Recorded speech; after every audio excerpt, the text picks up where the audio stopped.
everybody. Hope everybody's doing well. Thanks for coming out and listening to my side about the argument against gun control. Okay. Every time there's a mass shooting in the United States, immediately everybody starts talking about how we should incorporate gun control and how we should have better laws on gun control. Well, I believe the opposite of that. Okay. I believe that we should all have the freedom and the right to bear arms, which is our Second Amendment right. I also believe that we should have a right to be able to comfortably feel like we can protect ourselves by having those arms with us. And I'm also a firm believer that guns don't kill people, people kill people. In a study in December of 2014, the Pew Research Center survey found that 52% of Americans believe the right to own guns should be protected, while 42% believe that ownership should not be protected. Like, they should be able to check into how people are being able to buy these guns and who's going to be able to own them. But as we've seen recently with the shooting that happened in Texas in the church, this guy was convicted of a domestic violence crime, and which is one of the gun control laws that Texas has. If you are convicted of domestic violence, you're not allowed to purchase a gun in the state of Texas. However, he ended up slipping underneath the radar because the Air Force decided not to pass on the information to the civilian sector. So there was no paperwork trail or anything that showed that he had a domestic violence charge, so he was actually able to purchase these guns.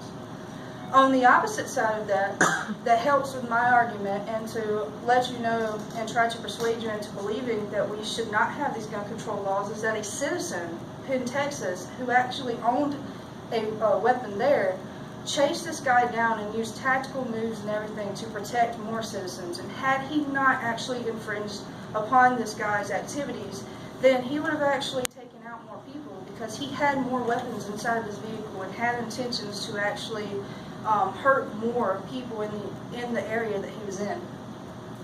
The other thing is, it infringes upon our Second Amendment right. Everybody knows the Second Amendment right, which is that we have the right to bear arms. And the original argument against that for the right to bear arms is that it only states that it's for a militia, which is something that was written long ago in the Constitution. But the reason why that was written that way is because during that time, the military didn't provide you with your weapons. It was a law that you had to purchase your weapons yourself, and that was what you fought with, and that was what you used to protect yourself against the government, against foreign invaders, and to also protect yourself when it came to safety in your house and in your yard and stuff like that. So even though it's written that way, it's still our right as Americans to be able to carry these arms and be able to protect ourselves. Another reason why I think that you should be against gun control is because gun control does not deter crime. Okay? It does not at all. Guns actually help to deter crime. Alright, so say you have someone to break into your house and you need something to protect yourself and they're carrying a weapon. You're not going to go after a rifle with a knife. They just don't, they clash. They don't go together. Okay? It's like, you ever heard the saying, bring a knife to a gunfight? You don't want to do that. You want to bring a gun to a gunfight. Protect yourself. Be able to make sure that that intruder doesn't be able to take you out. Also, gun control laws also infringe upon our self-defense and deny people a sense of safety. Okay? A lot of people feel safe whenever they have these guns around them, and when they have them in their homes, and when they're able to possess them or carry them around on a daily basis. Just because you carry a weapon on your hip or you have one in your house doesn't mean that you're going to go out there and shoot someone on the side of the street. I mean, it's a common fact that it's a mental thing that actually drives you to do that. It's your decision on how you're going to use that gun. And just because you have it doesn't mean that you're going to go out there and do it. I mean, going back to the crime factor, just because you own a gun doesn't mean you're going to commit a crime. If you tell somebody they can't have something 99% of the time, they're going to go out there and they're going to do it anyway.